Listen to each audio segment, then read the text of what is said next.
Okay, good afternoon. So you guys are done with your research. Yes. And it was quite a journey, right? So before we start, can you introduce yourselves first, starting with you? My name is Isabel Duarte. Okay. I'm Holy Akina Elim. And I'm Lance Malagay Elfin. Okay. So before we go deeper into your research, can you tell us a brief background of your research? Okay. So our research is about the correlation of verbal bullying to negative behaviors at home among students in grade 4, 5, and 6. So why verbal bullying? Mainly because of its prevalence in the Philippines. We've seen a lot of studies where it's a prevalent form. And mainly because there's also a lack of it. So even if it's prevalent, it's not studied enough. So we really wanted to focus on it, so there's an increased study. Okay. So can you describe your experience working in a research project? Could I share? Sure. So I'd say that actually, this is the first research project I had with a group. And I'd say that it was a much better experience than doing research alone. Because not only do you have, of course, someone who's going to help you with writing the research, but also someone who you can discuss your findings with. So I think that it was really a learning process and something that allowed us to build skills with not just writing a paper, but also collaborating with your teammates. How about you, Isabel? Did you have any challenges while working with your group doing the research? Yes, I had challenges working with my groupmates on research. Or what can you name one of those challenges? It was a bit difficult for me to work with my groupmates working on the chapter 2 that will support our studies. Oh, chapter 2 is all about literature. So were you asked to read a lot? I had to read a lot. Okay, well that's part of the research. The more you read, the more you learn. Like Okay. a lot of RLs in our paper. I think we had like 20, almost 20. Yeah. Wow. Okay, so also I'll throw the same questions to you guys. Were there any challenges, significant challenges while you were doing the research? Yeah, definitely. I think one of the main one really is depth. We had a lot of RLs, we had a lot of theories, Yes. and trying to synthesize that into how many paragraphs is gonna be just in general a very difficult job. So actually, that's what we're very proud of. That we were able to synthesize all the theories to the RLs, and we were able to find the gap. So Yes. we're very happy that we were able to go through that. And I would say that for other parts of our research, such as conducting the surveys, it actually went very well according to plan. But I will say another struggle that we had was receiving our results. We had to wait for that. So it really did push our deadline to about a week or two. You mentioned about something about gap. Are you talking about a research gap? Yes, our research gap. Based on our study, we discovered that there's a gap of researches on verbal bullying in the Philippines, but there's also a lack of research that specifically focuses on gender and how male and females react to bullying, especially at home. So it was very important that we were able to get that much depth. So we were really able to capture that gap and really hone it when we were doing our study. It was very much difficult to look into the RLs because of the fact that we don't have correlational studies that look at how the two different genders react to verbal bullying. So when we saw that there was this difference between the reaction of male and female students, I think that it was something significant for us to point out from the data. And probably maybe can be another part of a research study in the Yes. future. Right. Very good. Okay. So so you've done the research. So how did this study change your understanding of verbal bullying? For me at least, it made me realize how much more, let's just say, subtle it can be. Sometimes it's not just about the words, because it's easy to catch words like, of course, but curse words are easy to catch. But sometimes it's really about the reaction, because even terms that don't seem offensive, like calling people names, sometimes it can be seen as playfulness, but it hurts people. And I think that's what's important about verbal bullying. Isa, what did you learn about verbal bullying? Do you think it's right to do verbal bullying? It is not right to bully anybody.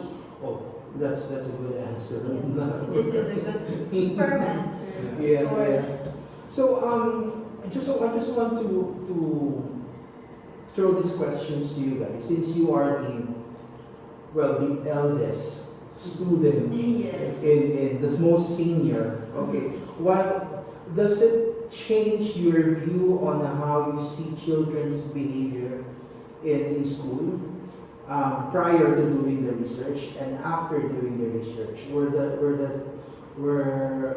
there any changes in how you view children, even also the younger ones, especially the younger ones? Okay, so that's actually a really good question. I would say that it really changed my perspective on how bullying affects children, specifically from those ages. So, the way that I actually suggested this study was during a time that I was observing my little cousin and also the sibling of a friend, and there was this kind of like something going on with them where they would suddenly lash out to their parents.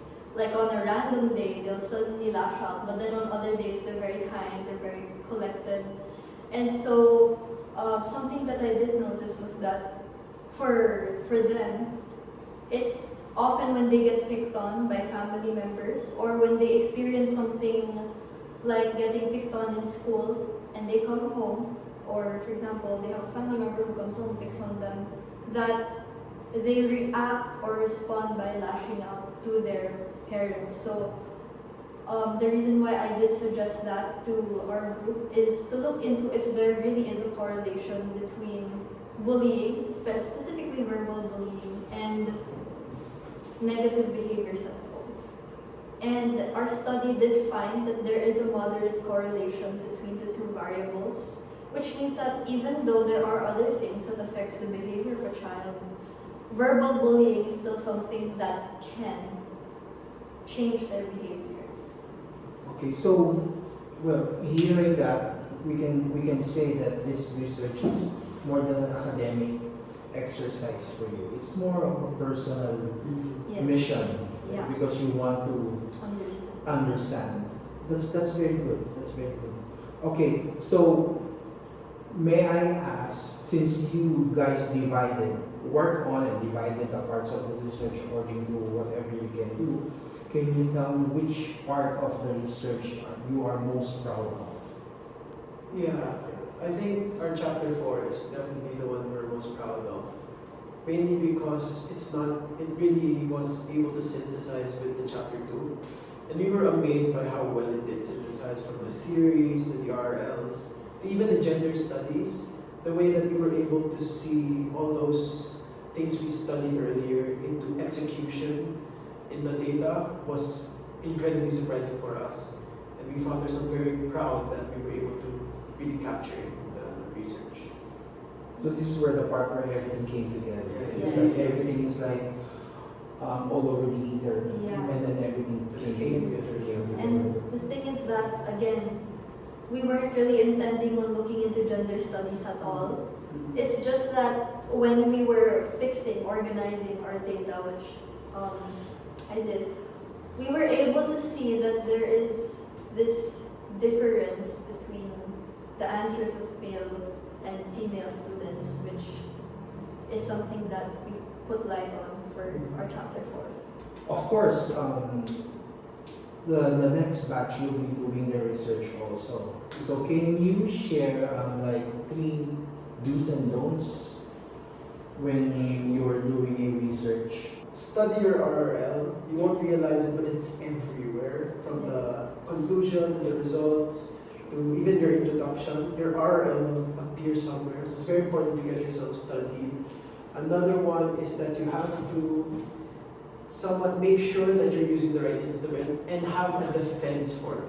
Yes. you have to defend your instrument because they're gonna question it when you're in the actual moment. Defense. It's actually the one they like questioning the most Yeah. because they want to make sure that you really chose a good instrument. So make sure you have a good rationale, you have a good reason because it's gonna be challenged. And one more is I think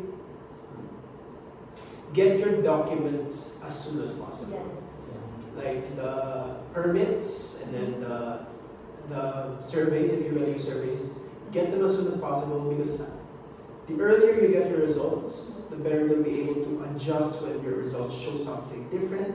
Like for us, since we realized that gender had a connection to this, we were able to make, add some gender RLs, but it was very late in time already. We only realized it later on, so it had us really pressured. It's very important that you're able to get the results done before that. For don'ts, do not procrastinate. Don't be like us. I'm often the type to procrastinate. Don't do that. It's gonna stress you out. Plus, you need as much rest as possible. So don't sleep too late before the actual defense. Get some rest so you can actually remember all your studies because you might accidentally blank the question and that's gonna be graded. Yes. And lastly, Don't make assumptions. yeah, also that. Don't make assumptions. Always don't make assumptions. There are certain Of course. assumptions that you have to take, of This course, is- it's research. But you can't just say, I think this. I think this, think that. You have to defend it with your RLs or with your research gap, especially the research gap when they ask questions that's outside of it. So really get yourself studied so you don't just say your opinion anymore. On a personal note, what advice can you give future researchers on how to work as a group? Number one, divide your tasks evenly. And number two, try to divide your tasks according to the skills of your partners or with your group mates. So, for example, we had Eli and Isa do the RRLs. Well, this is because they're better at not only reading but also elaborating ideas. And for me, I was the one who handled the data because I'm better at statistics and interpreting the data that was given to us. And as for the methodologies, the introduction, since we were all there in writing the paper, since everyone was informed of what was going on, it was much easier for us to divide the tasks for those parts of the paper. Why do the coming grade 12 students why do they need to take research seriously? Because from your answers, I can tell that this is a serious matter. It's a serious thing. Not because you need this to pass, but there's a lot of passion that's involved. So how can you impart that passion to the future researchers? I guess if they really want to understand why it's so serious to research, I'll always remember what Sir Matt said in the beginning of RTM1 actually, that research is what allowed us to even have a phone in the first place. That everything that is in this world is based on that idea of looking at things, experimenting, and making conclusions and recommendations. So I want them to really see research not just as, as a way to pass it, to pass a grade, but a way to actually practice how to make up hypotheses, how to experiment, especially if you're doing a STEM field, for example, and also teach you how to really understand and synthesize in your head. Because those are just not things that you can do in research. You can do them in other contexts. And they're going to be very important when you go to college, and especially important when you go to work. So, yeah, I think research really has a lot of skills that you can learn that can be applicable to everyday life. Isa, I have a question for you. Do you remember the day when you gave the survey to the grade, was it grade 5 or grade 6? Again, it was grade 4. Grade 4, okay, grade 4. Were you nervous during that day? Yes, I felt nervous and excited at the same time. Wow. Well, were you able to give the survey properly? Yes, I already gave them the survey properly. So after that, how did you feel when you're done doing the survey? You feel proud? Yes, I feel proud. Okay, very good. Okay, so just a few more questions.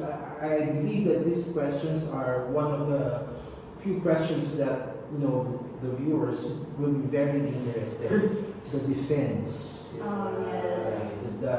The dreadful defense, as other people would say. Now, coming to the defense, do you have any idea what's gonna happen?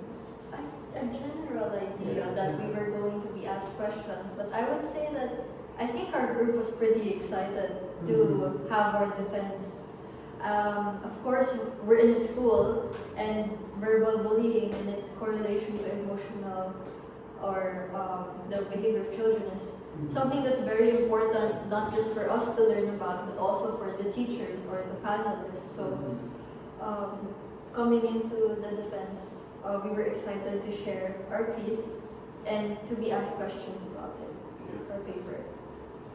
Was there any part during the defense proper that you feel like, I think I forgot this, or I'm getting off track of the conversation? Surprisingly, we were not able to encounter something like that.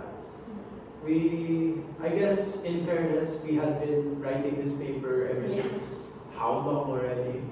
But we were pretty well studied even without looking at our own paper, and we were able to answer them based on our research rather than I think and maybe or those type of statements. So, in fairness, we were able to really hone in with what we're trying to answer.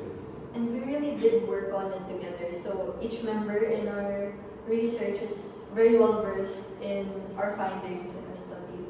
Okay, so anybody can answer this. This will be the last question. Okay.